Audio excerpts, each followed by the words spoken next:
Vic, huwag ka magbiro niyan. Baka pumutok yan. Hindi ako nagbibiro, Ned. Talagang ipuputok ito.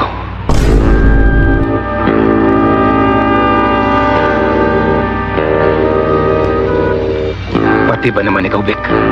At bakit? Ano ang akala mo sa akin? Ginawa mo akong parang bibi. Bubusugin mo muna bago mo patayin. Meron pa bang pagkakaiba yun? Kagaya ka rin ng iyong aso. Nagtiwala sa akin. Pulis ka pa naman, Vic. Eh, ano kung pulis? Ano akala mo sa akin? Nagpulis ako para magpakabayani. Hindi. Nagpulis ako para magkaroon ng katungkulan. Para magkaroon ng lakas. Nang pagdating ng araw ay magamit ko sa aking pagyaman. Ang perang kikitain ko sa'yo.